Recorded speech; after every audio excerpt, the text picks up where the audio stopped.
안녕하세요. 칼잼TV 시청자 여러분, 이재림입니다. 오늘 자동차는 폭스바겐 티락이고요. 지금 시간이 1시간밖에 없어가지고 외관은 거의 그냥 스킵하면서 지나갈게요.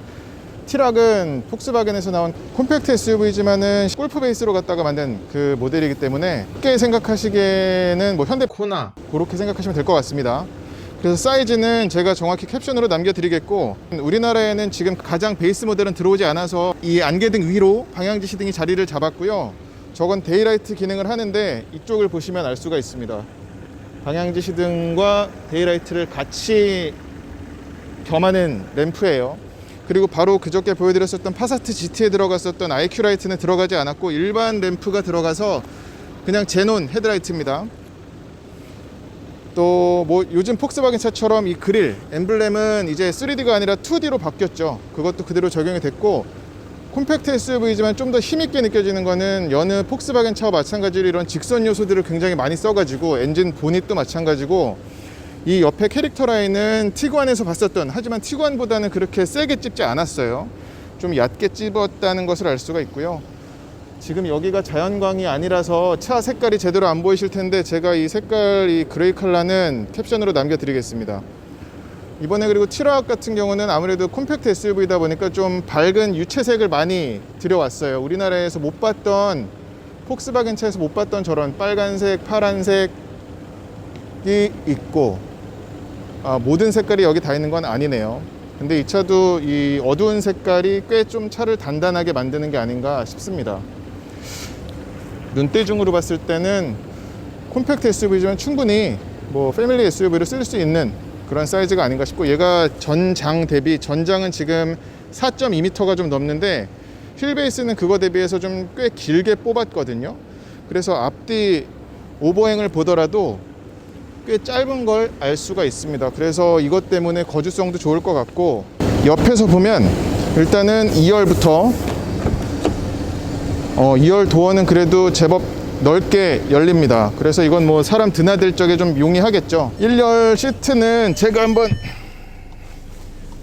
제 포지션에 맞춰 볼게요. 네, 저는 되게 바짝 당겨 앉고 낮게 앉는 편입니다. 들어가 보면 레그룸은 괜찮습니다. 근데 머리가 좀 닿는군요. 이 정도면은 그래도 성인이 못 앉을 공간은 전혀 아니고, 근데 2명 앉을 공간이에요. 가운데는 이게 튀어나온 걸 떠나서 공간은 넓지 않습니다. 그리고 허벅지 받침 방석 길이 좋고, 그리고 이거는 골프에서도 봤었던 이 분리형 컵홀더 분리형 가림막이 있습니다. 그래서 뭐 텀블러 사이즈라든지 맞게 조절할 수가 있는 가변식입니다. 이렇게 보더라도 뭐 공간이 넓은 느낌은 아닙니다만 아담한 느낌은 확 들죠. 그리고 편의 장비로는 지금 C타입 포트 2개가 들어가 있고 송풍구도 있네요. 이런 데를 보면 확실히 두께가, 필러의 두께는 얇아요. 그리고 도어는 차의 급을 생각하면 어쩔 수 없는 부분인 것 같습니다. 전부 플라스틱이에요. 전부 플라스틱입니다. 그리고 도어 포켓도 잘 갖추고 있고, 그리고 도어는 모두 원터치예요. 뒷자리까지도 모두 원터치고 전부 다 내려가네요. 2열 승객이 앉았을 적에 시야를 한번 보여드릴게요. 여기 지금 창을 분리를 해놔가지고 이것도 역시 잘 보이게끔 하는데 도움이 됩니다. 지금 후방 안개등까지 켜놓은 상태거든요. 후방 안개등은 역시나 한쪽만 들어오고, 방향지시등도 LED네요. 후진 한번 넣어볼게요.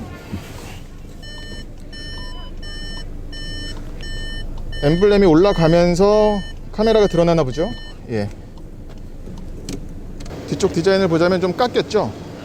그래서 이 부분은 가뜩이나 크기도 작은 SUV인데 좀 손해를 보지 않을까 싶고, 그리고 트렁크는 여기서 전동식이네. 좋습니다. 그리고 물건 실어 넣기는 좋은데 여기에 턱이 좀 지는군요.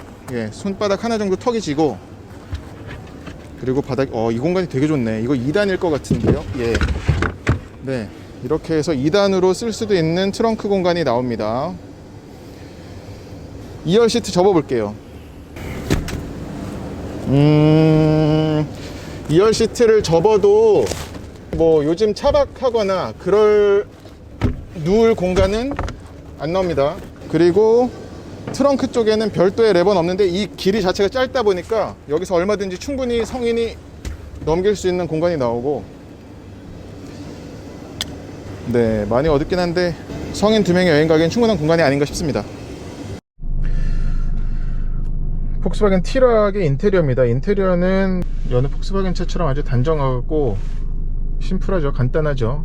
간결한 그런 폭스바겐만의 느낌이 납니다. 이런 빨간 스티치도 둘러서 뭔가 나름 그래도 스포티한 느낌도 냈고, 소재적인 부분에서는 다소 아쉬운 게 있어요.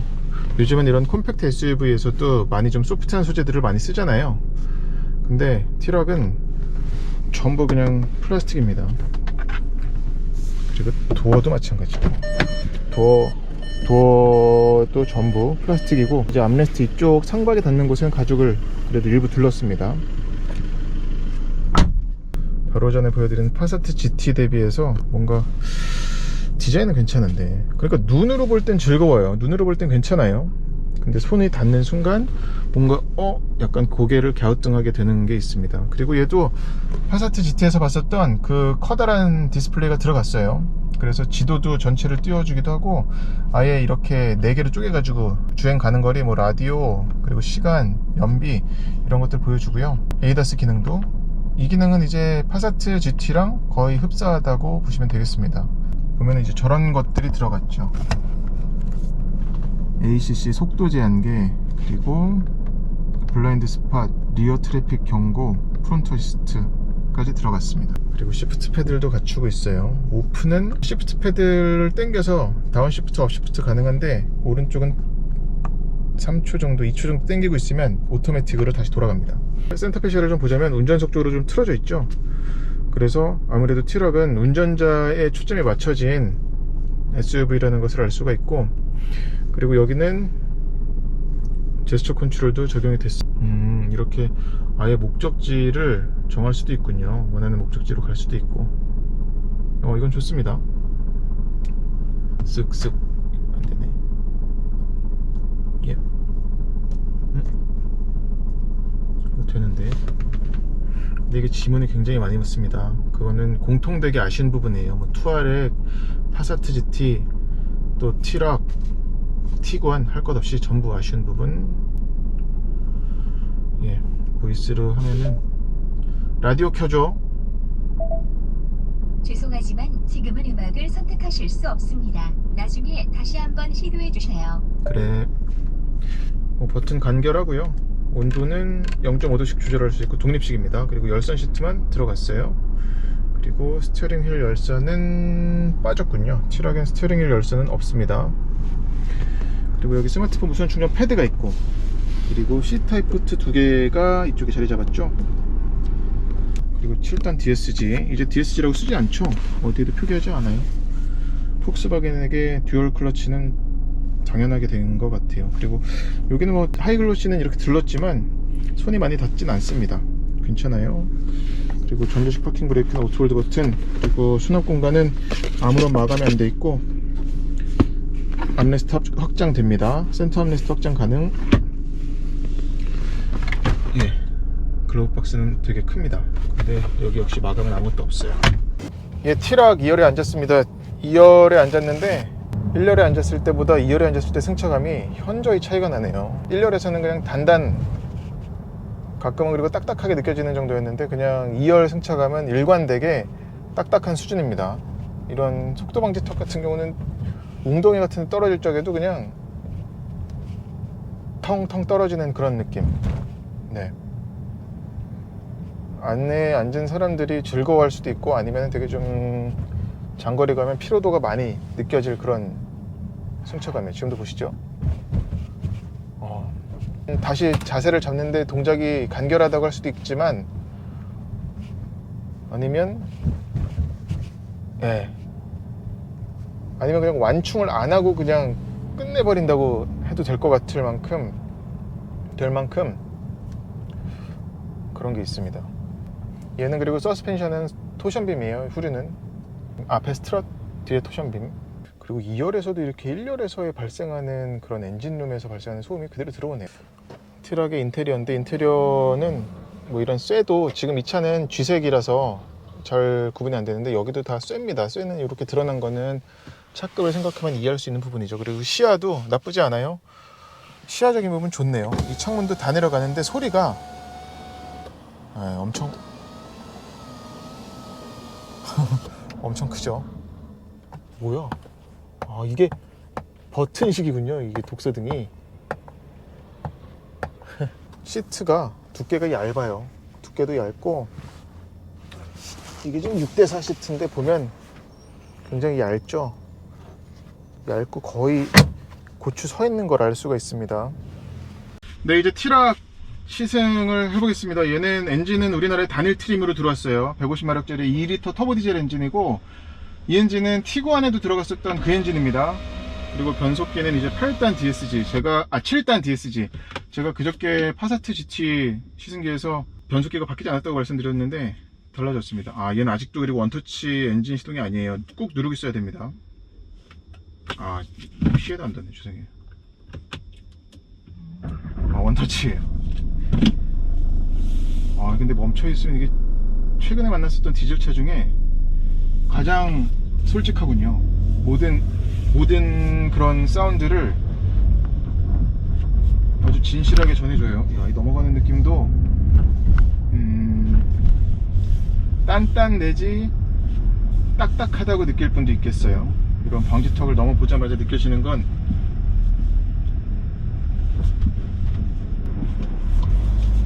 그래서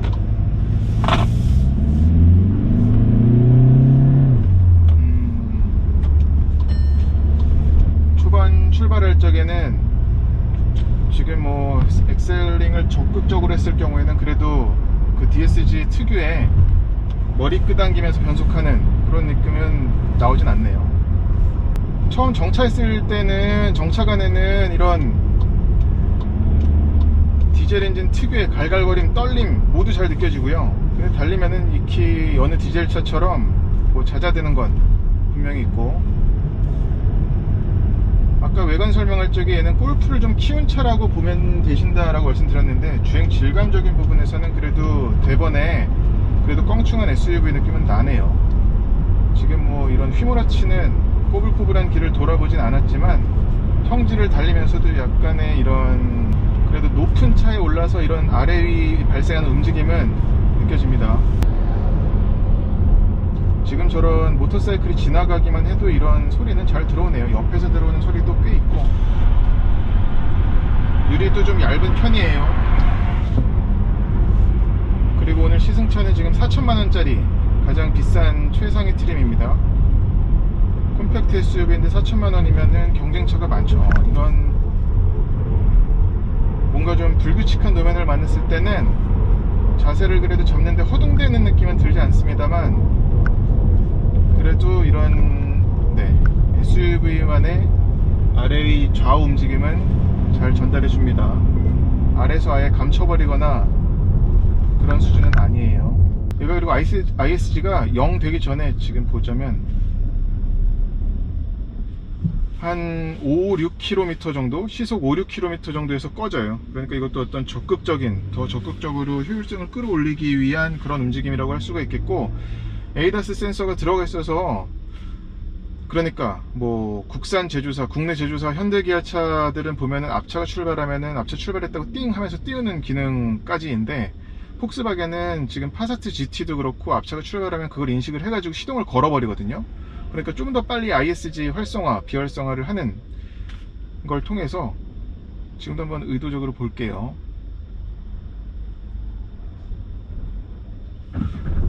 지금은 제가 브레이크에서 발을 뗐어요. 뒤에서 빵빵거릴까봐. 노면에서 올라오는 진동도 그렇지만 소음은 확실히 좀 솔직하게 전달합니다. 티구안보다도 이 부분에 있어서는 덜 걸러낸다고 확실히 말씀드릴 수가 있겠어요. 그리고 150마력 터보 디젤 엔진은 티구안에서는 부족할 때가 느껴졌죠. 부족할 때가 있는데, 확실히 티락은 그거보다는 좀 작은 차다 보니까 상대적이지만 덜 느껴집니다. 이런 조향할 때 느낌은, 그러니까 차선 변경을 할 때만 보더라도 골프 같은 느낌보다 좀 느슨한 부분입니다. 그리고 이게 가속이 멈췄다가 출발할 때보다 시속 한 3-40km에서 다시 재가속 해나갈 때 변속기가 그 DCT 특유의 아래 위 잡으려는 그런 느낌 있죠? 뭔가 좀 한 박자 땡겼다가 잡는 느낌, 그 느낌이 연출이 되네요. 제동력은 약간 바로바로 올라오는 그런 담력을 갖고 있고, 운전자 입장에서는 근데 제동력은 좀 더 느슨하게 갔어도 되지 않을까. 예, 바로 올라오다 보니까 브레이크를 밟는 순간 바로 그냥 피칭이 좀 앞이 좀 죽는. 이 소린 뭐지? 아, 시동이 꺼질 듯 하는 떨림이군요. 예. 야, 이게 뭐야? 꺼질 때 뭐가 드드드드드. 단차가 있거나 뭐가 네. 결합이 안 된 것 같은데, 플라스틱 심하게 떨리는 소린데? 아, 저 이런 소리 또. 센터 콘솔 한번 열어. 안에 뭐가 들어있는 것도 없는데. 여기 매뉴얼밖에 없어요. 이걸 빼볼게요. 지금 뒷자리에서는 기어박스의 이병진 기자님이 동승해 주셨고, 뒷자리 승차감은 어떤가요? 아, 뒷자리 상당히 딱딱합니다. 통통거리는 편이고, 뒷자리 승차감이 결코 안락하거나 부드럽거나 편하다고는 말하기가 어렵겠네요. 네. 그러니까 티락은 뭐 외관 설명할 적에 제가 이 차도 충분히 패밀리 SUV를 쓸 수 있는 차 크기라고 말씀을 드렸는데, 승차감적인 부분에서는 아주 가족을 위한, 동승자를 위해 세팅한 차라고 말씀드리지 못하겠어요. 이 차도 어디까지나 뭐 싱글족이라든지 아니면 앞자리, 옆자리 이렇게 두 사람 타고 다니면서 이동, 적재 이런 쪽에 좀 더 초점이 맞춰지지 않았나 싶습니다. 그리고 이거 보세요. 이게 이제 티락의 키거든요. 이거는 제 2012년형 골프의 키입니다.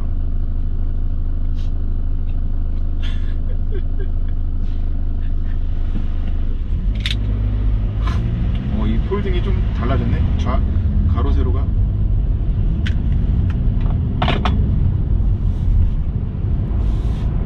네, 오늘 폭스바겐의 콤팩트 SUV 티락을 시승했는데, 타보니까 처음에 이제 눈으로 보고 또 예상했던, 기대했던 부분은 정말 눈에서 끝났고요. 직접 타보면서 느낀 그런 질감, 특히나 이런 감성적인 부분에서는 좀 아쉬운 부분이 꽤 느껴지는 것 같습니다. 이런 테키적인, 특히나 이거 MIB3라고 부르는, 맨인블랙 3는 아니고 그 MIB3라고 부르는 풀 디지털 방식 계기판 있죠. 이거 뷰 눌러서 지도를 아예 띄울 수도 있고. 그런데 어쨌거나 티락에서 가장 떨어지는 부분은 이런 소재 선택, 소재와 조립 품질인 것 같아요. 대신 이제 장점으로 꼽는다면 스타일링, 그리고 실내 거주성적인 부분도 뭐 넓다고 하면 그냥 평범한 수준입니다. 타면서 든 생각은 이전에 아우디 Q2 탔었던 딱 그 느낌인데, Q2가 이런 감성 품질은 그나마 디자인적인 것도 더 낫고 하니까.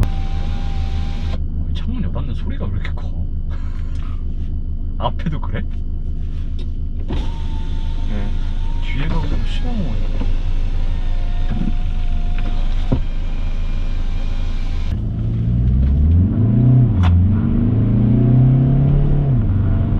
그리고 오늘 차는 지금 윈터 타이어예요. 날씨가 갑자기 또 한파가 오는 바람에 윈터 타이어를 끼워서 그 부분을 감안하더라도, 그런 좀 말랑말랑한 걸 감안하더라도 차의 서스펜션, 이 하체에서 전해주는 그런 느낌 자체가 제대로 걸러내지 못하는 편입니다. 네, 이상으로 폭스바겐 티락 시승은 마치겠습니다. 오랜만에 이렇게 좀 많이 아쉬운 소리를 했던 시승이었던 것 같아요. 예, 고맙습니다.